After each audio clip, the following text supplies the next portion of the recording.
See that the meeting is now streaming on live on YouTube.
Vincent, we're recording this, right?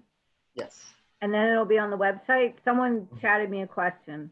Yes. Okay.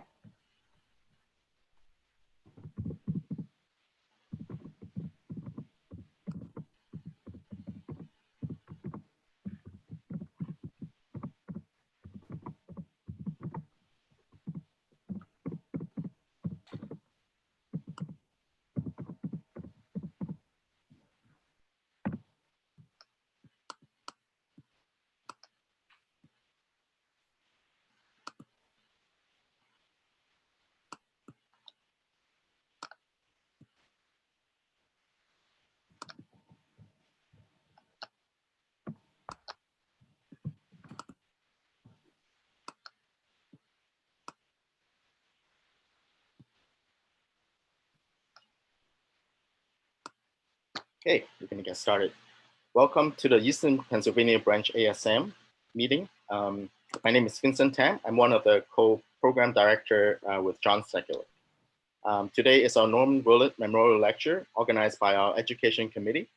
This is our 779th monthly meeting. And this is our last one for the 2019-2020 academic year. And it's been quite a challenging year, half a year so far. And we just want to thank everyone for your participation to make this a success, to keep our community together and continue to pursue our scientific knowledge. And so we have been using Zoom as a virtual meeting, and today we're also, for the first time, live streaming to YouTube, so we can reach more colleagues that way. To look forward to better and greater things, we'll resume our meeting in September, and it's going to be our 100th year celebration for the branch. So we'll have some great basic science talk as well as some clinical talks. So without further ado, now you're probably all experts in Zoom. As you can see, you're all muted at the time, and you cannot be unmuted by yourself. You have to be unmuted by one of the meeting hosts. And let me see if I can show this.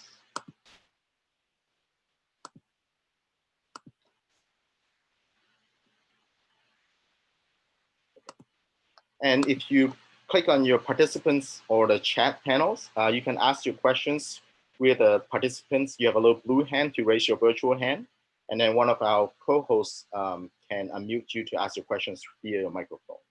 Or you can type into the chat panel, and then you can ask the questions that way too. The first time we'll actually run a poll.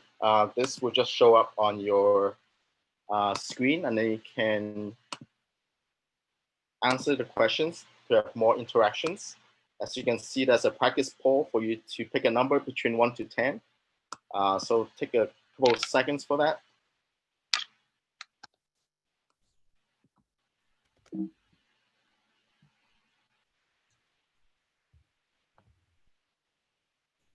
Yeah, so that's pretty good. So we can also share the results. So number 7 is the most popular number. So without further ado, Pina Fratamico is going to introduce the speaker. She's our treasurer, secretary, as well as a part of the education committee. So thank you very much. Okay, I hope everyone can hear me. Good evening, everyone, and thank you for attending today's lecture, the annual Norman Willett Memorial Lecture. Dr. Norman Willett passed away in 2014. He was a longtime branch member, and he served in various leadership positions, including he was treasurer, vice president, and president, as well as chair of the branch education committee. I have to say the current co-chairs of the education committee are Bobby McHale and Cynthia Keller. So Norm was very passionate about microbiology and in communicating his enthusiasm to others, including his students, colleagues, and administrators. He kept educational issues alive in the branch, and he lobbied to have one of the branch monthly meetings focus on microbiology education. He was honored as a distinguished branch member. So each year in June, the branch holds the Norman Willett Memorial Lecture. I certainly feel very fortunate to have known him. And I'm also very pleased that attending today's lecture are Susan and David, Norm's children. Very pleased to have them. So now it's my pleasure to introduce our speaker for this evening. Dr. Sandra Urdaneta Hartman is currently professor in the Department of Microbiology and Immunology and the director of the Center for Business and Program Development at the Institute for Molecular Medicine and Infectious Disease at Drexel University College of Medicine. Since 2012, Dr. Urdaneta Hartman, also known as Dr. Sue, S-U-H, to her students, she's been overseeing the implementation of online learning in the Department of Microbiology and Immunology at Drexel's College of Medicine. By 2016, under Dr. Hartman's guidance and leadership, the Department of Microbiology and Immunology went from 0 to 7 online and hybrid MS programs. These include a series of 4 interdisciplinary degree programs in biomedical technology commercialization that Dr. Hartman designed and currently directs and teaches in the programs of Master of Science in Biomedicine and Business, Digital Media, Entrepreneurship, and Law. Dr. Hartman has also led the teams behind 2 award-winning science-driven mobile games focused on cell entry mechanisms of HIV and Plasmodium falciparum, which are respectively called CD4 Hunter and Malaria Invasion. A third mobile game that teaches about the replication cycle of hepatitis B was released in 2020, and it's called Hep Beware. These games are free downloads on the Apple and Google Play app stores. The digital game-based learning initiative was featured in Dr. Vincent Racchianello's This Week in Virology podcast, episode 489, on EdSurge, and in Philadelphia's WHYY's The Pulse. Dr. Hartman received a 2014 Outstanding Online Faculty Award from Drexel University Online and a 2018 Best Professor Award for the Interdisciplinary and Career-Oriented Division from the College of Medicine's Graduate School of Biomedical Sciences and Professional Studies. Her team also received an honorable mention in 2016 from the Academic Division of the International E-Learning Association for their work on converting a face-to-face online graduate bacteriology course into an interactive online course. Prior to a career as an innovative educator, Dr. Hartman was a preclinical and translational researcher of microbiocides to inactivate HIV in breast milk, which was funded by the NIH and the Bill and Melinda Gates Foundation. She was also the CEO of a startup company to commercialize this technology. Dr. Hartman earned an MD from the University of Zulia in her native Venezuela in 1998, a PhD in microbiology and immunology from Penn State University, and an MBA with a concentration in entrepreneurship from Drexel's LeBeau College of Business. So today her presentation is on e-learning approaches to microbiology and infectious diseases education. So let's all welcome Dr. Urdaneta Hartman.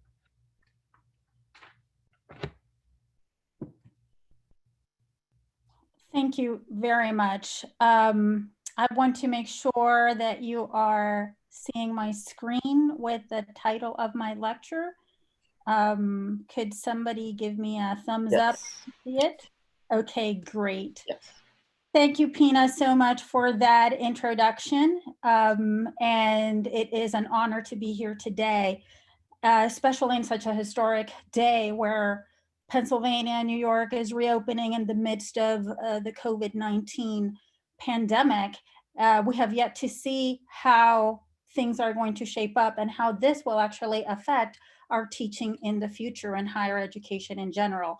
So hopefully you will find my presentation today timely and helpful regardless of how our education system is going to adapt and evolve.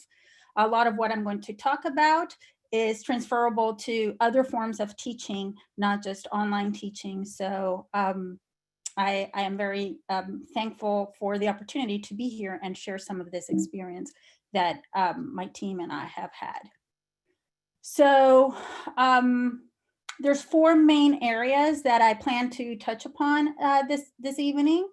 There could be many things that we could talk about teaching online, in particular in our discipline, but I chose these four areas: face-to-face versus online workload, especially for the faculty, factors that are going to impact the quality of our teaching online, and essential online student interactions and maintenance of academic integrity.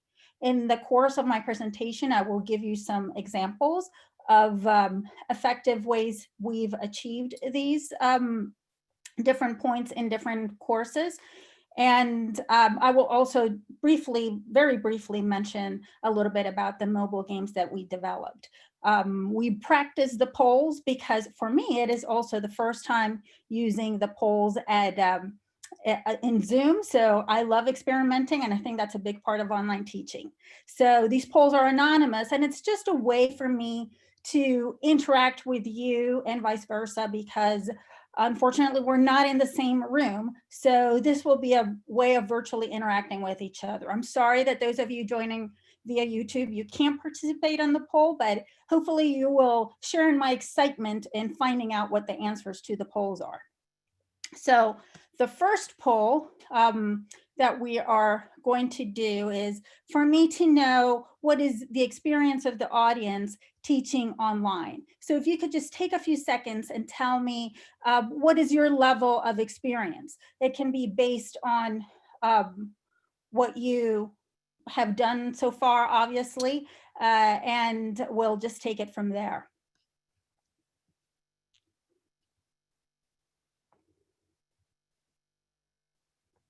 And you're welcome to skip the vote if you don't want to. That is perfectly okay. So I'm gonna end the poll now and share the results. So it looks that we have a little bit of everything. We have most of you here are newbies or wannabes, which is great then that you're here. I hope you find this useful. And some of you are still developing, and some, just 6 of you have consider yourselves a pro. Well, the good thing is, let me make sure that I stop sharing the poll. The good thing is that I have been in all that spectrum. I consider myself now quite experienced, but I certainly don't know everything, but I've been at every portion of that spectrum. So as Pina said, you know, I was before 2012 just focused on HIV research in the lab, and my only teaching experience there was occasional and in the undergraduate level. I would teach entire courses and they were all just face-to-face. And then in 2012, we established the Center for Business and Program Development. And my main task at the time was to crystallize 2 important visions that the Department of Microbiology and Immunology chair had. And it was 1, to develop and implement online learning in the department. We had existing programs. He wanted us, Dr. Brian Wigdall, to convert them to online programs as quickly as possible. And he asked me to please take charge and orchestrate that. So not for me to teach and develop all of them, but to work with the faculty to make that happen. And then the second was what was perhaps a pet project, but that has grown since then. And it was to develop educational games, mobile games specifically, to teach about infectious disease topics. So in the course of this time, definitely there has been quite a bit of an evolution. So in 2013, I had never taught online, and but I had been in a few online courses as part of my MBA education. So I had a little bit of experience on the receiving end. So in 2013, the first thing I did with my colleague, Michael Nonamaker, was teach a hybrid parasitology course, because we were in charge of teaching the face-to-face version, but I needed to learn how to use the learning management system and different tools. So that was our first experience there. And then by the following year, we had, it almost seemed, you know, impossible, but we did within that 1 year develop the fully online first program, the MS in molecular medicine. The year after, the MS in infectious disease and immunology both followed. And by the following year, then the other 4 programs, the interdisciplinary MS programs in biomedicine, were also rolled out. And simultaneously, then we were working on the game development initiative. And between 2016 and now, we rolled out the 3 games. Then 2020, COVID-19 hits, and then the last set of graduate programs in our department, the MS and PhD in microbiology and immunology, was quickly transitioned to online or remote teaching. And I wasn't involved in that, but our team, the instructional designers in our team, were definitely instrumental in facilitating that as well in our department. So what I'm going to talk to you about derives from my personal experience involved in either assisting in developing one of these 7 online or hybrid programs that the Department of Microbiology and Immunology offers, or in my own teaching in these programs, and that of my colleagues who have also graciously given me permission to share some of their great samples of work. So I'm going to proceed with the presentation, and I'm going to leave time at the end to ask questions. I know somebody's monitoring the chat. So if you want to put a question there, that someone will take care of that, take note of that question. And then in the end, I welcome the opportunity to hear your voices, ask me questions, and hopefully I will also learn something from you in the audience, from the experiences that you have had so far. So here are a few caveats. I've only taught graduate students online and only using Blackboard Learn. And I realize that there are many more tools or approaches than what the brief sample I'm going to share with you. But the idea is that these concepts are applicable to higher and lower levels of education and also to other instructional formats. And then to supplement this presentation, I curated a list of resources that I have found useful in developing my courses and others that I've been interested in exploring, but maybe I haven't tried it or that others have recommended. And that list will be made available as a PDF document that you will be able to download from the branch's website. So let's start now with our, in all earnest, with our second poll. I want to know if you think, either based on your experience or if you suspect that teaching online is more work or not than teaching face-to-face. So let's see what you answer. And you can guess if you don't know, or just respond honestly. Well, I hope you're honest.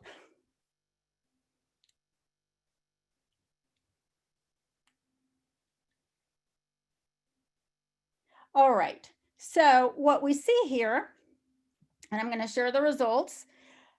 Overwhelmingly, there is a totally agree, followed by I somewhat agree or disagree. I am going to say that I totally agree with that. That was a shocker for me when I started. So there's really great interest and care in making sure that the content that we develop online doesn't overburden the students, but also that it's not below the level of expectation for the course and the credit hours that they have registered. So it is very straightforward to estimate credit hours for a face-to-face program.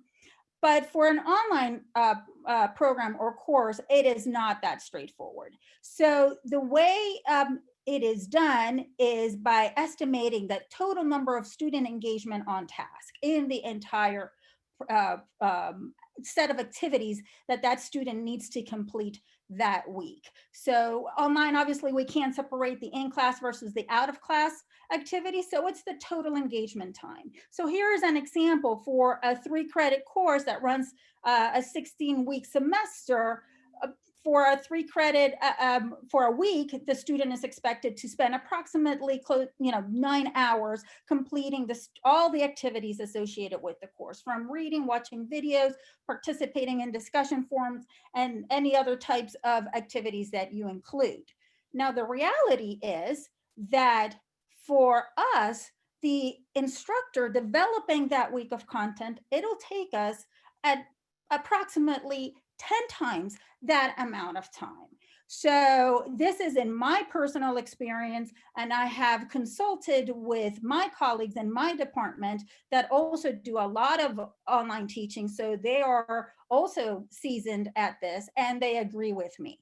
So this includes the time that you will spend reviewing, researching what you're going to include in your topic, developing a script, a slide deck, developing instructions to post online, learning activities, the whole gamut of everything that student will do.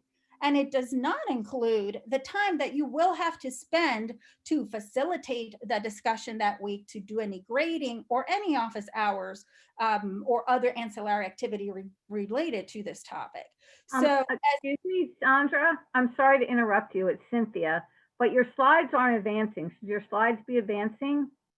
They're advancing at my end. They're not advancing on Zoom for a lot of people. Let me try to share again. Let's see. Can you see the faculty workload? Yes, yes. Okay, that's the slide where I was at. So please keep me posted if it's not working. I appreciate it. Okay, sorry The- to interrupt. The previous slide showed the workload for students. Did you see that? The previous slide showed an approximation, an estimate, because a lot of this is estimated for the workload for students. One rule I use to estimate, at least for the reading assignments for the students, is that if it takes me 1 hour, it might take them 3 hours to read a technical paper, considering that they don't have the level of expertise that I would have. So then this is, I think, the slide that you hadn't seen. And it's kind of like the distribution of the time for faculty that are developing one topic for a week from scratch, all new content, not dependent on a textbook. And by that, I mean not using the learning resources for instructors that the course assigned textbook would have. And that is a practice that we favor. This is something I learned from our instructional designer. Chris Atkins is our senior instructional designer. And she has really encouraged us to do that. And we've seen the value in doing so. And I will explain why in a moment. So the important thing is that for this amount of work, this 80 hours per topic, we don't need to do it alone. I just mentioned Chris Atkins, our instructional designer. Our instructional designers are our partners in this. So seek the assistance of an instructional designer. You might be someone that only knows how to use Microsoft Office and PowerPoint, have not had learning experience, and maybe even limited use of the learning management system or knowledge about how it works. I know that when I started, I had never even touched the learning management system because I didn't have to. I taught face-to-face, and I only went in at the end to just put in final grades. I didn't know how to use it at all. But the good thing is that the instructional designers become our partners, our best friends forever, because they will help identify those knowledge and skill gaps that we have and guide us through it. They're there to help us succeed in this. And it is a true strategic partnership. And the secret sauce for this strategic partnership to succeed and develop great content in a good amount of time, in a decent amount of time, is respect for each other's skills and knowledge and time. So there should be no concern that, oh, the instructional designer is going to totally change my course. This is my course. This is how I've always taught it. I'm the subject matter experts. Yes, instructional designers understand that. But what we as faculty need to understand is that the instructional designers are experts at their skill too, at designing a course, at figuring out what would be the best way for you to translate this activity that you've been doing in your course for the last 40, 20, 5 years, or that you're thinking of doing in your first course. When you explain it to your instructional designer, he or she will go and find resources and make suggestions, and you brainstorm together. All of this takes time. That's part of that 80 hours that I was mentioning. So the thing that you then need to decide is, how am I going to manage this time? Because no matter how special your instructional designer makes you feel because he or she helps you right away when you're in an emergency or something, keep in mind that you are not the only person that the instructional designer is supporting. You're one of many, maybe an entire department or more than that. So oftentimes we need to provide, if we want the instructional designers full support to put everything on BB Learn for us because we don't know how to use it, or maybe it's our first time, we may need to submit all these materials, all this content of what I want for my course 2-3 weeks in advance. Now, I don't know about you, but I usually don't work on preparing for a lecture or an online topic that far in advance, because during that time, well, I'm dealing with other things. So I am the kind of person that works on this closer to the due date of my teaching. But by then it might be too late to expect the instructional designer to drop what she's doing or he's doing and take care of your course. So that's when you need to figure out, well, should I learn how to use the learning management system and other platforms that I'm using in my course? Okay, so that's the fine balance. So you will have to also spend time within that 80 hours to learn this. And eventually, once you learn it, it's practice and it's just second nature. Because honestly, if you know how to type in Word and in PowerPoint, you can learn how to do some of these things directly in the learning management system and just type it directly there. I don't handle everything in the learning management system. I don't know everything. I still rely on my instructional designers. They build a course shell. There are things with the Grade Center. There are things that I just don't know how to do. But these simpler tasks I can take care of, and so I can work in my own time. And it's good for them too, because it frees them from me so they can go and help somebody else that might need that assistance. So you have to think about that.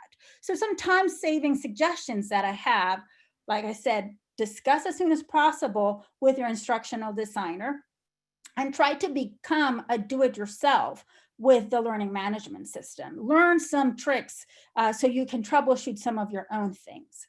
Then the other thing, it doesn't sound like a time-saving suggestion that I'm actually telling you spend 80 hours or consider spending 80 hours or so to develop a brand new from scratch topic rather than using the instructor notes or materials that come with your textbook. The reason I say that this investment in time up front will be a time-saving approach is in the long run. Because again, another wonderful nugget of wisdom from our instructional designer. Because what if after you're done, you're like, no, I'm going to go with the instructor's material because they're there, they're easy, it'll be faster, I can get it done now. But then there's a new edition of the book, or they discontinue, the book goes out of print, or you find another book that you like better, or you decide altogether in the future, forget the book. I'm going to teach based on primary literature. So then all of a sudden you have this topic that even if it took you a fraction of the time, it was still your time that you invested in that. And now you technically can't use it because that's not the assigned textbook anymore, or it's out of date. So if you work on using materials that are freely available, that are not linked to a textbook, and there are some out there, this may not be possible for all courses, but for many courses, you can do that. I would encourage that. That has worked well for us in various courses. The other thing I suggest, now let me dial back a little bit. I realize that with the impact of COVID-19, nobody had the luxury of 80 hours to work on a single topic. So this is, keep in mind, this is in the ideal scenario, looking forward. Okay, right now you probably can spend some extra time to go back and redo or update some of what you had to do. But in the ideal world, this is what you would be looking at.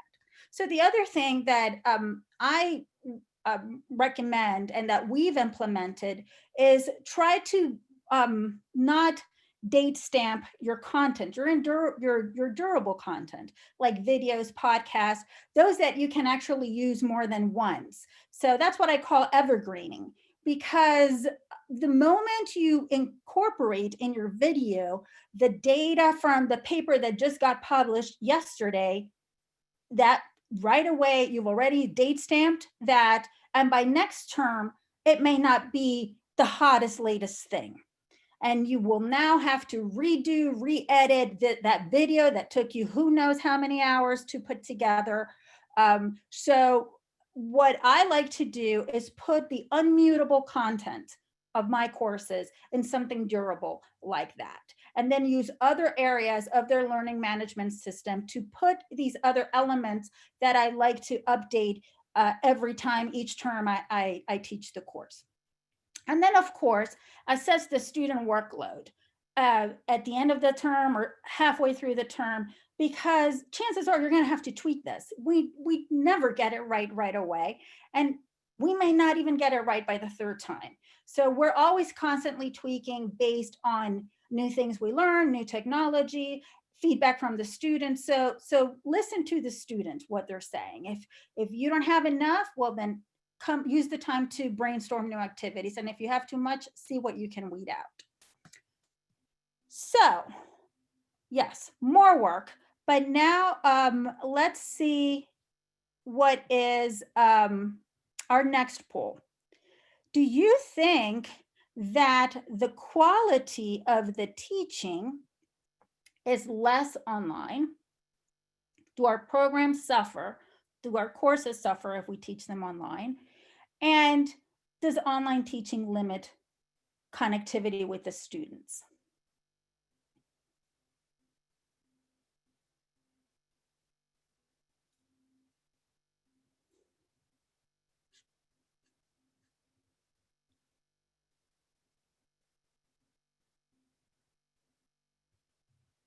Okay, so I think there's still some votes coming in.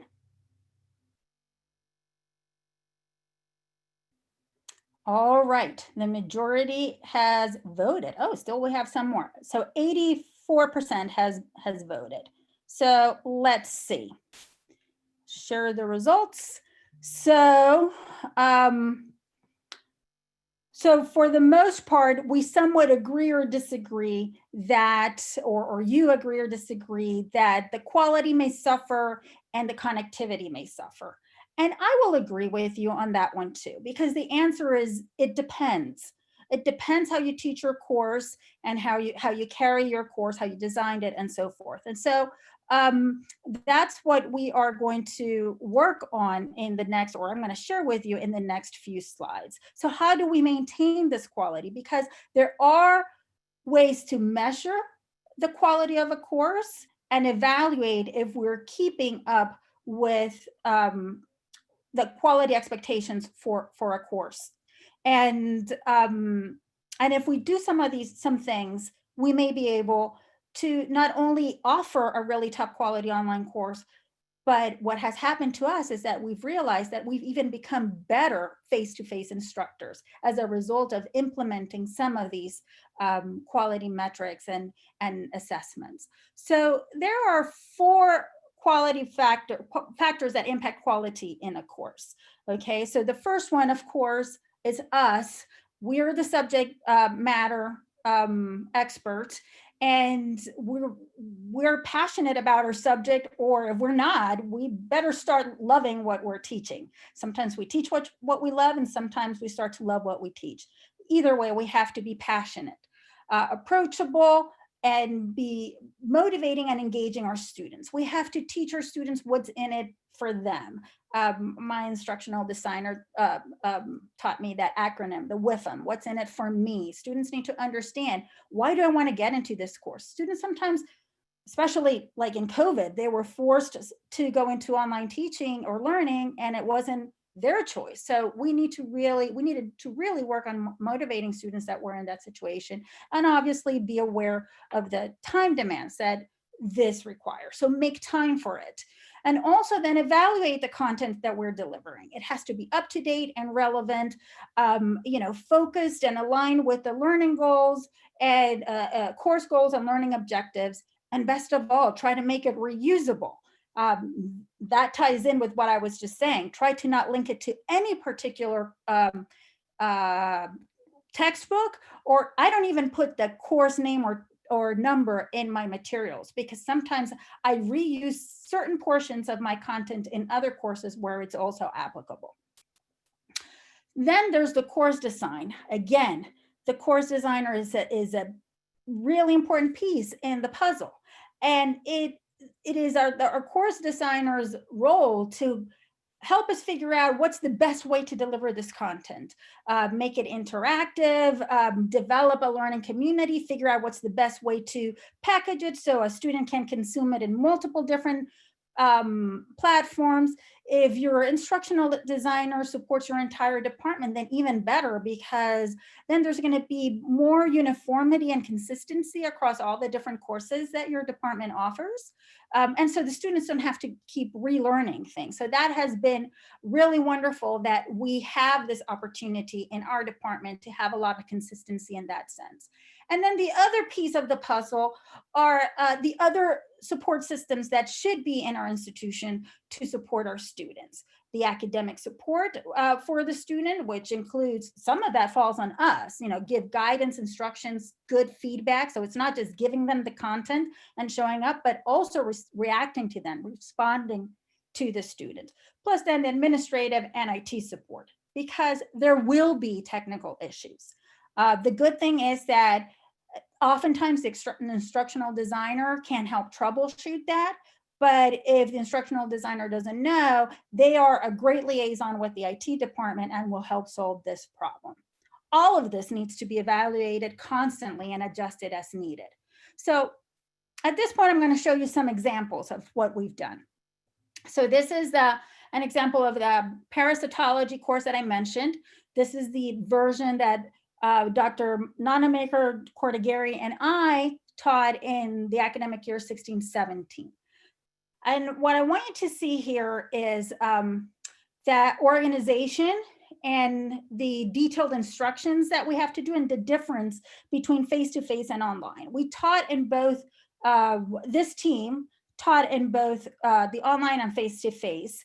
And at that time, we were able to cross-list courses, which I really loved that we were able to do that because it really saved me as an instructor time, and it allowed more interaction among the students because from time to time, we brought both sections together. Unfortunately, at our institution, we're not allowed to cross-list anymore. I don't necessarily understand the reasons, maybe about concerns of students becoming confused, but that wasn't the experience we had, and we did it for numerous years. So if in your institution, you're allowed to cross-list two sections of the same course, you can find creative ways in which you can even cross-list both the face-to-face and the online. Now, this is a very early iteration of the course. This was in the old Blackboard system. Really no bells and whistles. What we were doing at the time, this is when we were ramping up so we could roll out the online program as soon as possible. So the goal was to have the content really well organized, not so much the beautiful images or so, but our courses today look very different from this. Thanks to now we have the time and our instructional designers work on creative ways of making the interface more appealing. But the organization is quite similar. So you see, we have all the instructions here, both the face-to-face and online read the same thing. The face-to-face students watch the presentations rather than me giving a lecture when I see them in class. And only then I have two different sets of instructions when it comes to the discussion of the research paper that was assigned.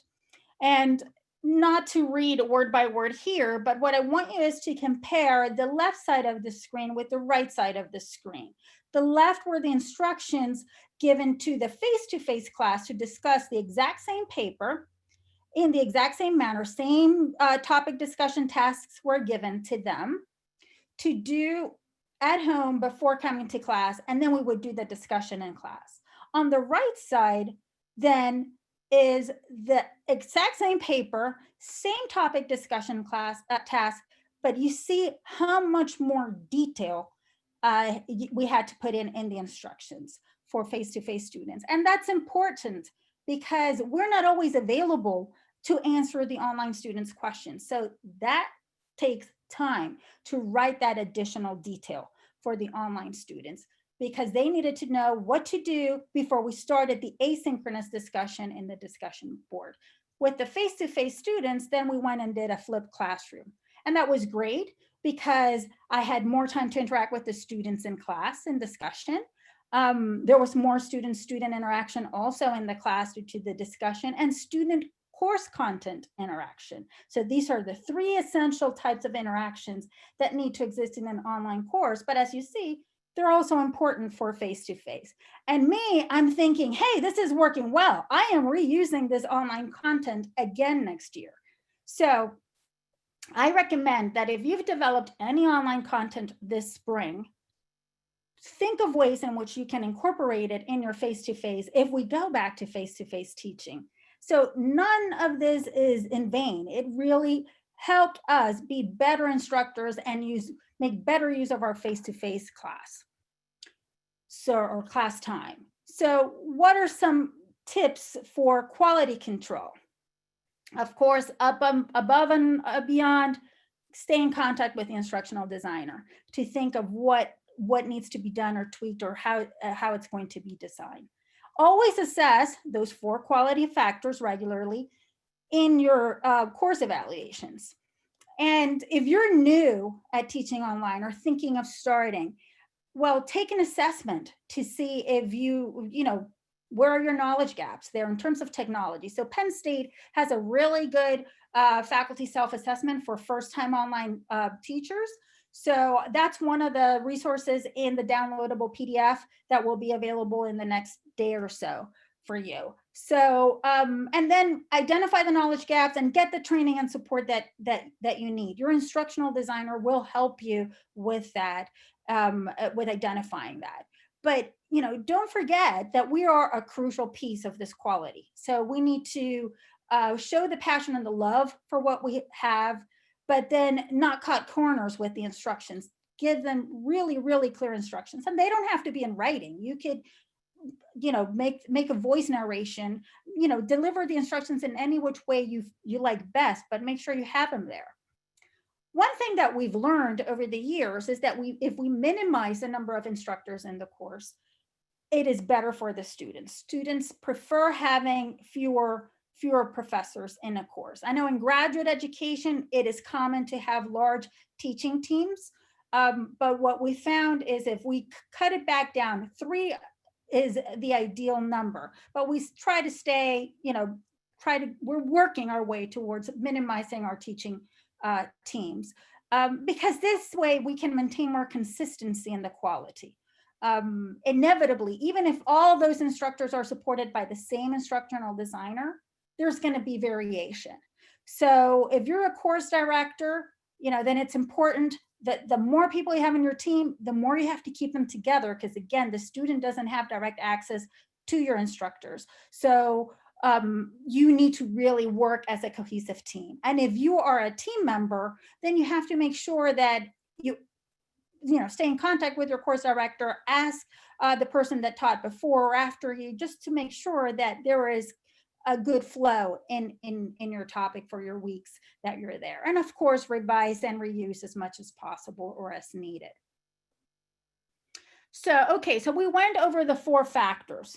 So now let's look at the essential interactions that a course needs to have to ensure that that quality is there. And at the same time, if the course was designed in an excellent manner, you will achieve these interactions as much as possible. Okay, so there's 3 types of essential interactions: student course, and student, and the faculty with the student. And the faculty with the student is with the class as a whole, but also with the individual students. So let's look at each one individually, and then I'll give you some examples of how we've done that in our courses. So the student content interaction refers to the way the student is going to consume the content and then digest that content. So we need to give different options to present that. So these are the concrete interactions with the learning material. Now, notice that I'm not saying interactivity. It doesn't have to be interactive. I just showed you an example that was not interactive at all, but it is the way that it's the user interface between the learning management system and the student, and how you're presenting the information within there. And then what prompts and you're going to give to help the students digest that and implement, adapt, learn the concepts and ideas. There's many different ways of doing that. There's some listed here, but it can be through audio, through video, podcasts. But in any event, the best practice is to make it in short segments. I've done short podcasts, so that's just audio content. Say I interview someone and then produce it as a podcast, or a narrated presentation, or a video. Keep it short. So if you have a video from last year's class, it's great because that lets you jump into the online learning quickly. But you should be looking at, can you edit that? Or can your instructional designer help you with the editing and find where you can cut that into smaller versions? Because students online should be able to control their content, pause, rewind. I need to listen to that again. My professor's not here, so I didn't hear that. It's a new term. So it's good that the student has that ability to stop, take a break, take notes, and then come back. That's pretty much standard practices right now. And anything that encourages learning. So even a quiz at a low stake graded assignment is, but only if you give them really detailed and useful feedback. And we use that. We've implemented that in our courses, and our instructional designers won't accept a self-assessment if we don't give them feedback. So it's really worked well because the students use that as another learning opportunity. Then the student-student interaction. So we can have that personal connection, and it can be done through formal course-related interactions or informal interactions, more like the social kind of interaction. So I personally love group projects. I use them all the time and include a self and peer evaluation that's anonymous, but that is part of the grading. So that way I know that everybody is doing what they're supposed to be doing and everybody is held accountable. And in the course evaluations, the students have really liked that even though it's an online course, they have an opportunity to work in teams and interact then outside of the class in their own Zoom rooms or FaceTime or whatever. So that gives them an opportunity for that. Of course, asynchronous discussion boards are our bread and butter. So that's a given that they're going to interact there. And I also like the peer review of some assignments. So I give them something to do and ask them, you have to review, give feedback, substantiate that feedback with material that you've read or concepts that you've learned. And then I can always come and give my own feedback and grade it. So overall, this fosters a virtual community of learning and connectivity. And the students seem to really appreciate having those opportunities rather than feeling that they're just doing their course locked in a closet by themselves.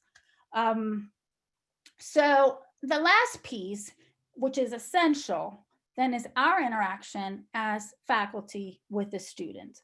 I know that's one of the things we probably miss the most from teaching face-to-face, but I will say that I have really gotten to know my online students so much better than I ever got to know my face-to-face students, because I would see them only once a week, see you next week. If they spoke in class or so, they stood out. If not, they didn't.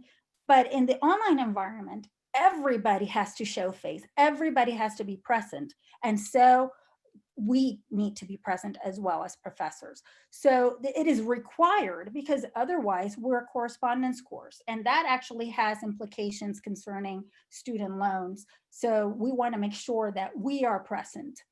And email is one of the best ways to do that, because email is the primary mode of communication.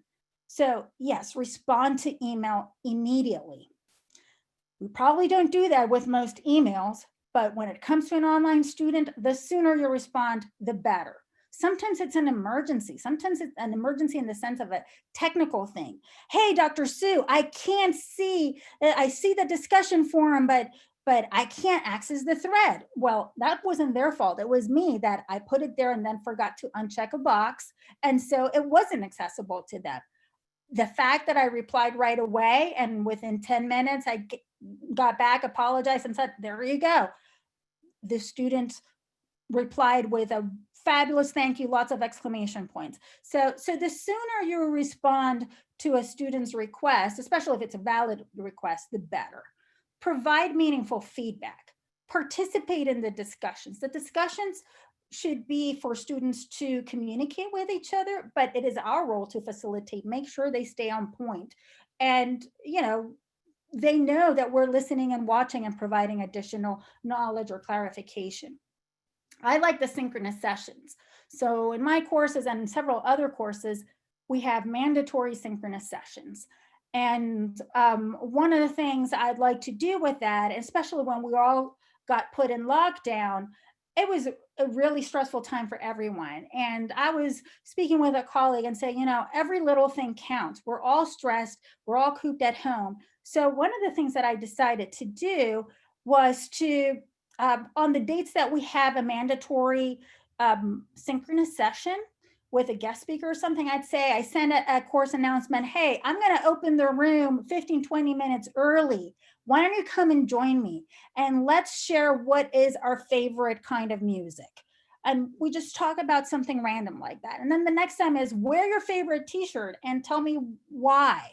So it's those little things. And the students overwhelmingly all came early and had all these stories. And we were in a happier mood than for learning right after that. So that really helps. I'm a fan of the weekly announcements.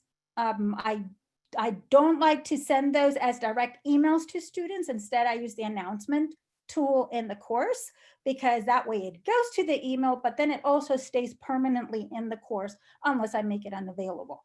So if a student did not check his or her email, he can go and check out the announcements. So let me show you here a couple of examples. I'm really, really proud of this example. This is a bacteriology course that won that international award for converting the face-to-face to online bacteriology. And so I'm going to show you an example of an interactive PowerPoint book that Dr. Elise Mosser developed. So Dr. Mosser and Dr. Bernoulli, they work as a team. They teach in the online and the face-to-face. They've split their roles, but they really work interactively to make the two courses almost two of the same, really. And so this is a content that Dr. Mosser developed, a PowerPoint book. As you can see, now we've gotten a little bit fancier because now we're embellishing, adding the bells and whistles because we have time for that. And you can have a human touch in your course by putting, a talking head, talking to the students, make sure it's organized. This is, provides a lot of instructions of what to expect, audio areas in the book. So really lots of details for the students to follow. And it still has its animations. Students can interact and get and can get response to whatever they click.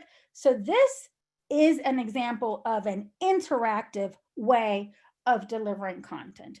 This, by the way, is going to take more than 80 hours to put together. This is much more work.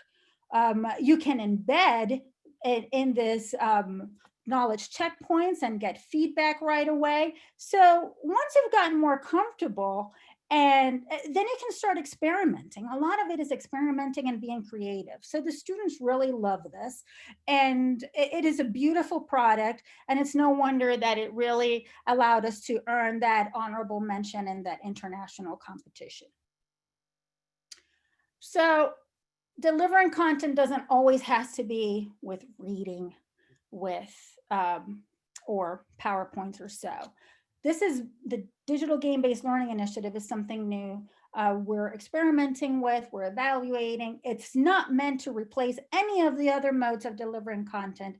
It's just meant to supplement. And in any event, just to make learning fun. Because learning can be fun still in higher education, right? So what you're seeing here is a video of playtime of CD400. That's the first game we developed that's focused on the attachment and entry mechanisms of HIV. So this is one of three mobile games that we've developed. They're all developed in-house in the Institute for Molecular Medicine and Infectious Disease. And it's taken us a lot of intensive work, but within 6 to 9 months, with the skill of an undergraduate co-op student at Drexel, we've been able to produce this. And it's really neat. I'm not going to go too deep into how we do this, but it's been really a nice interdisciplinary program that we were able to establish once I first with the professional enrichment grant that I was awarded by the College of Medicine and funds from our department. We're very fortunate that our department chair is very creative and entrepreneurial and allows us to explore some of these original things. So yeah, so these games are available. You're welcome to download them, try them. Some colleagues are using them as extra credit for their course. We have a colleague at the Department of Biology who has been implementing it in her undergraduate courses. So large classes as an in-class activity. And my colleague, Marianne Caminali, is leading then the game-based learning research to assess the learning through the game and whether or not it improves learning. So that manuscript is in preparation. In fact, I have the draft in my inbox as of this afternoon. So look for it, hopefully soon to come. In the meantime, you can, if you're interested, you can look up this review paper that we published a couple years ago in Microbiology Letters, and that gives a nice overview of game-based learning in higher education, specifically in science. So finally, one of my other favorite ways to humanize a course while teaching students how to use technology that will be used in our course. Again, this was 2 months ago in the midst of COVID. This was another one of those attempts. Let's do a little thing to cheer ourselves up. So this is a platform called Padlet that allows you to build kind of like a poster board and a multimedia poster board. Right now here we have all pictures, but you can put video, audio, etc. And I just asked the students, okay, let's create a poster board of the pets of the course. Everybody submit your pet, share something about your pet. And the students love it. I just love seeing how more and more were getting added. They would come back, they would like a post, they would comment on a post. And the good thing is that at the same time that they were doing that, they were then learning the skill on how to use this platform, because at the end of the term, they had a graded activity in which they had to do a virtual research poster presentation, like the kind we would take to a conference, but they would do it virtually using Padlet. So it shot two birds as one. So there's always many ways to humanize a course. So right now I'm going to shift what I'm sharing, because for the next example, I really want to show you something I've been implementing in this course, Biomedical Career Explorations. So it is not a microbiology or infectious disease course, but some of the things that you will see here are transferable to that. So I mentioned how much I like the assignments, the announcements to send content. I like to send it at the end of the week, you know, like wrap up, this is what we did, this is what's coming back, and stay in the announcements because that way I am present. But here's something I wanted to show you. And it's called, I call this the website, etc. library. So in this course, the students don't have a textbook. There's no assigned textbook. I did recycle a topic from another course that was relevant. And instead I have them work, find resources to read in the website, etc. And sometimes I even suggest things to put in here. So as you see, I have 236 different web sources in here. So when we do a topic, instead of having them do a web quest like at liberty, like go Google something and come back and share it, I have curated a list of relevant websites, multiple per topic, that they can come and research here. So if I tell them, okay, this is this week's topic, go to the library in the course, find an article, read about it, and then respond to the discussion prompt. If students pick different papers, and it makes the discussion more interesting. So because they each bring something different of their interpretation of different readings. So how can this be applied to a microbiology or an infectious disease course? Well, you can create that library of research articles and websites that are relevant to your course. You can put them here. So you go back, you develop the unmutable content that's not going to be date stamped, because that's harder to update than this. This is very easy to update, remove, add new ones. So if it's a seminal paper, yeah, by all means, put it there. But the latest paper, you can put it here, put a link to it, to the abstract, and then have the students look it up in the library. But here you're curating all the relevant material that's important for you. The other thing is, I noticed that sometimes discussion boards are used kind of like just for writing assignments. And then that's the end of it. There's no interaction, no prompt. So I kind of got tired of just discussion board. So I tried this this semester, a graded wiki. So like Wikipedia. So this is something that the students are working on the whole semester. I gave them instructions. So for this week, I gave them a starting list of career paths. The course focuses on non-academic career paths. And I said, well, pick one. I want you to develop the equivalent of a Wikipedia page for that career path. The first week I didn't give them clear instruction, and it was kind of like all over the place. So I learned, experiment and learn. So I decided to give them a sample. Okay, this is how I want you to organize your page. So kind of looks like a Wikipedia page. You can insert links, etc. And then I told them each one create one, and it'll take more than one day or so. And so each of these other pages that you see there have each been created by an individual student. And in some cases by more than one student, because they collaborate in it. And the goal is that for this particular course, we're creating a repository of different career paths.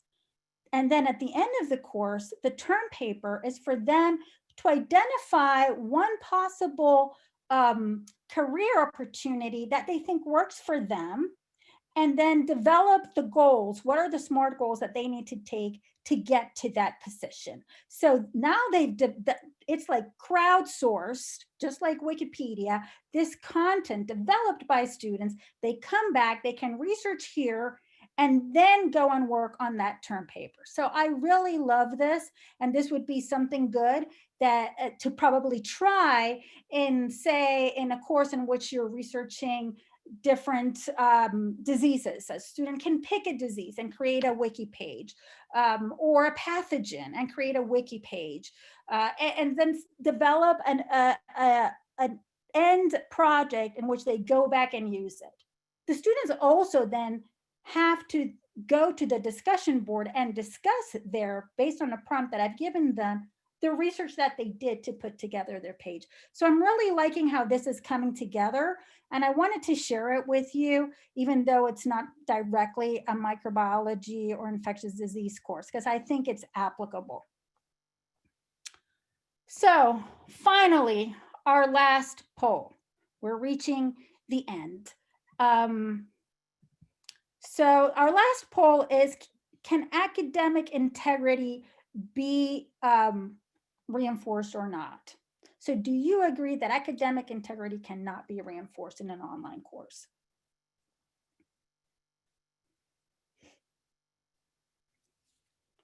By the way, thank you so much for participating in the polls. I really miss seeing all your faces, so at least I like seeing the bars going up and down here.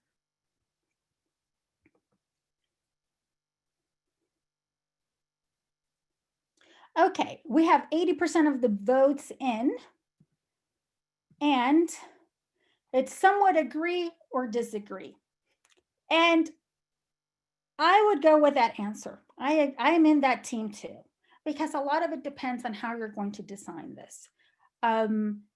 Obviously, there's nothing like being in the same room with your student as he or she is taking a test, but there are ways that we can ensure academic integrity in our exams, in our written assignments that are submitted. So let's look at the differences, some of the advantages and disadvantages of doing a totally online exam. So one of the things I like of online exams is, well, there's a variety of question format. Of course, you have that in the paper exam too. I like that I can randomize all the questions in the same exam. So every time a different student comes in, they get the questions in a different order. So there won't be any chit chat like, what did you choose for number 2 or something like that? Because, well, number 2 might be different for different people. There is a disadvantage that there's not a proctor required at all sites, but the students can take the exam whenever they want to, so long it's within the window that we've indicated.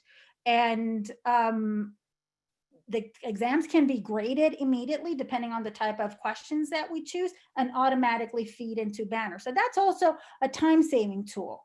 Sandra, I'm Yes. sorry to interrupt again, but your slides aren't showing again. Oh, bummer. So let me try this again.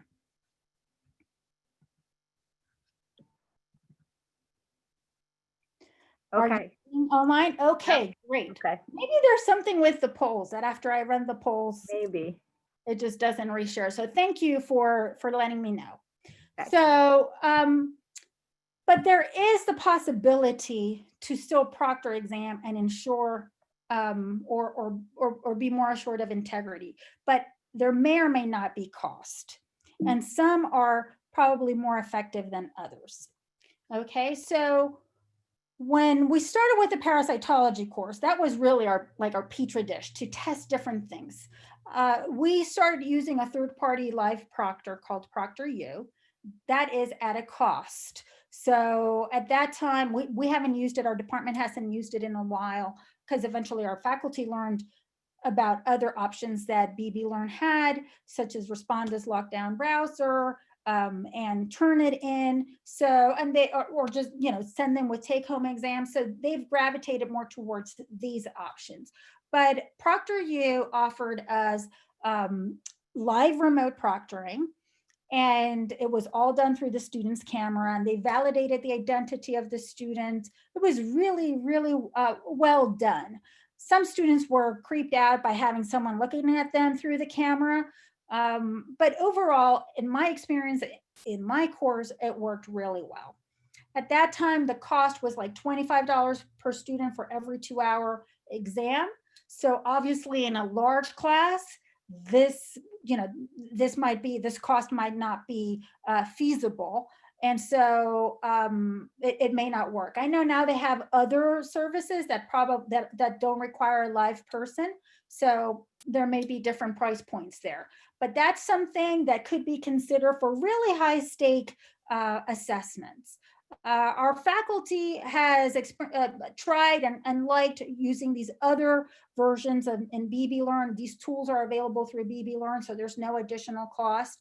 And the nice thing with Turnitin is that it also works well for just a written assignment. It is a key tool to compare the submission with, against other published digital sources, and including other Turnitin submissions that other instructors at other universities might have submitted.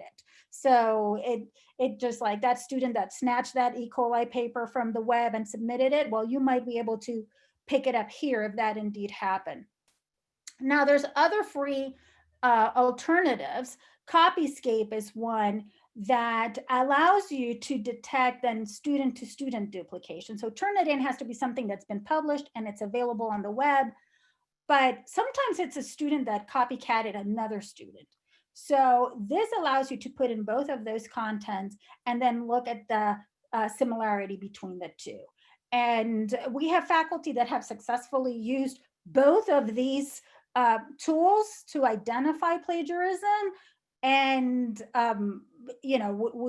we really recommend them, and they have worked well for us. Then there's Grammarly.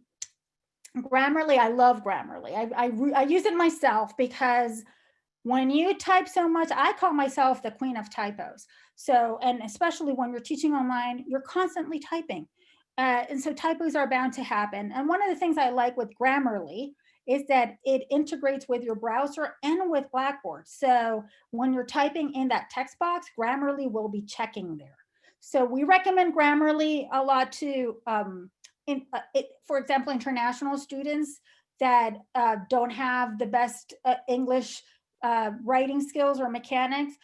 We recommend this to them because it really helps in improving their English as they're working in the course. But also for just anyone, it's really great. So I haven't used it yet for the plagiarism.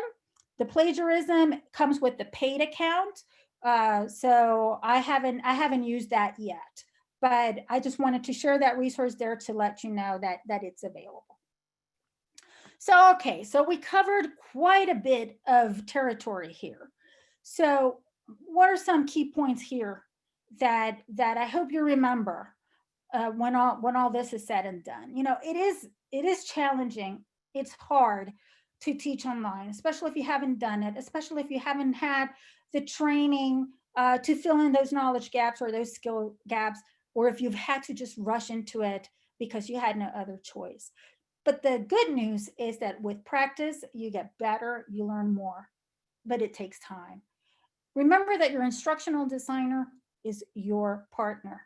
I love my instructional designers. Shout out to them. I think one is here in the course. I'm sorry, in this Zoom meeting. So I really love our instructional designers. We realized that they were such essential pieces to ramp up our mission to deliver these online courses that we needed to bring that skill in-house. So while we started working with the instructional design team at the institutional level, we decided that we needed to bring instructional designers into the Center for Business and Program Development. So now we have two dedicated instructional designers. I thank them for the work they do for us and all that they've taught us.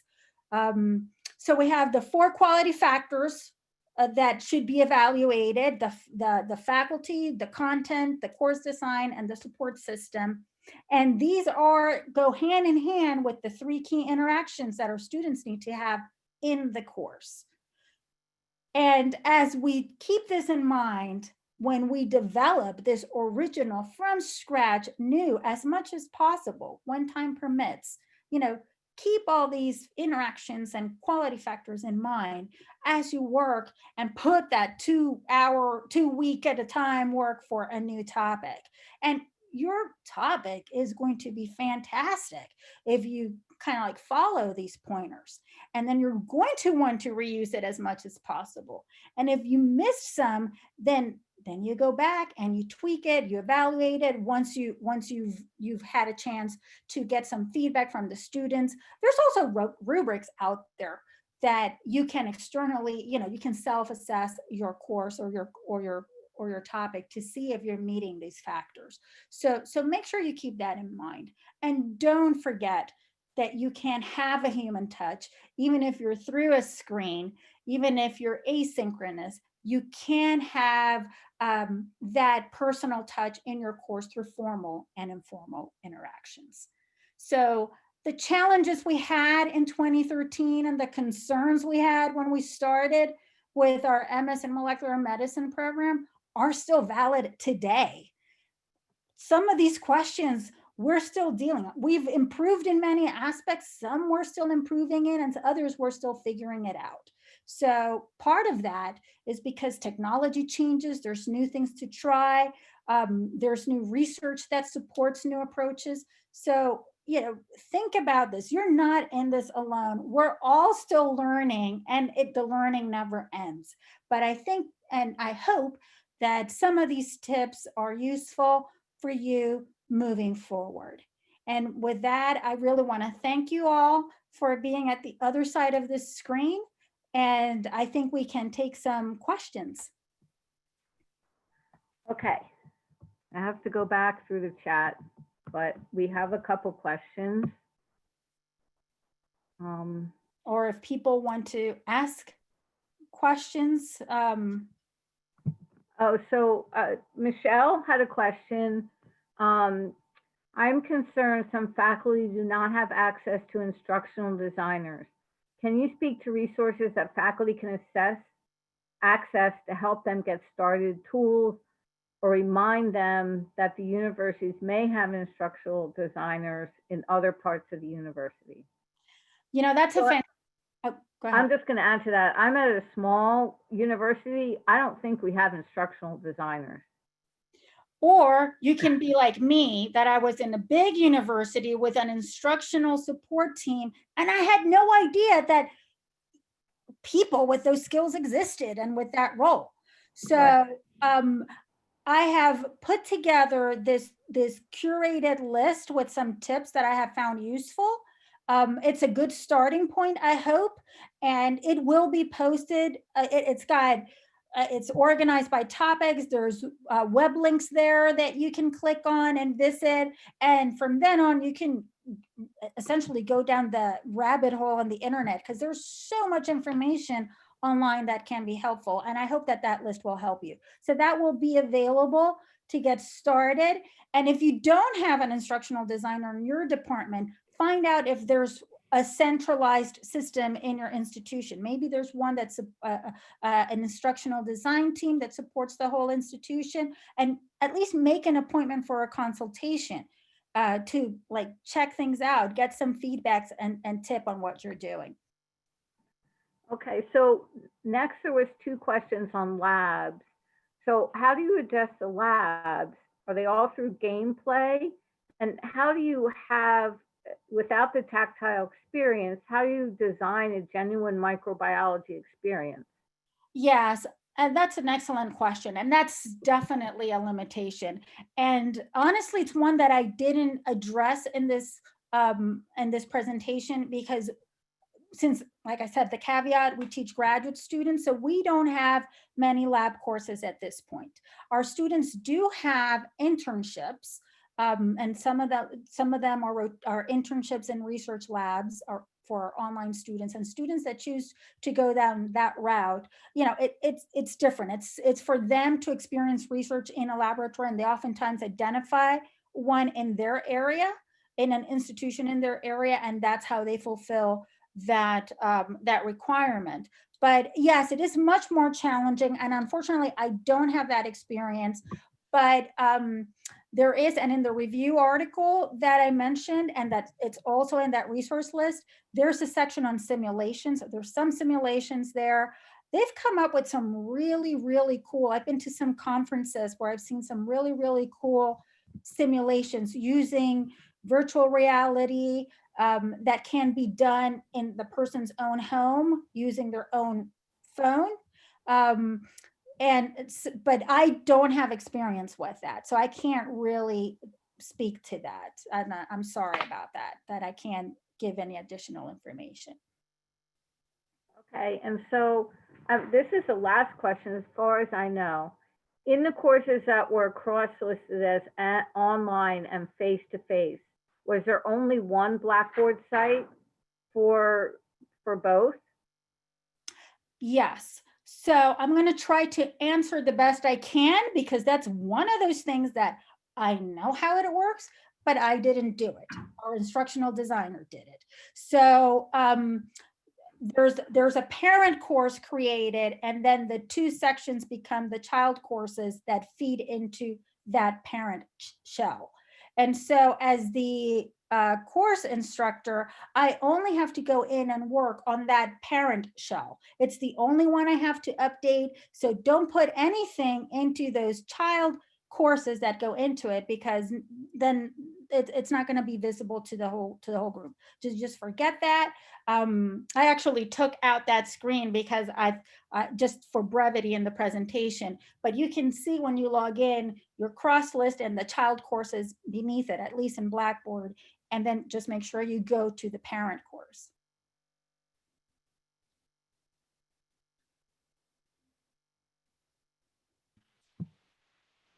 Does anybody else have any questions for Sandra? I haven't seen anybody. Kata says, thank you for the answer. That was very clear. Well, That's it. We want to thank Sandra again. Thank you for participation. As she mentioned, the resources will be posted on the website. And so in a couple of days, you can go on and look at those as well. Thank you so much again for this opportunity. It's been an honor. I hope I honored Dr. Willett, and I hope that you found some of the information I shared useful. Thank you. It was very informative. My pleasure. Thank you. Thank you very much.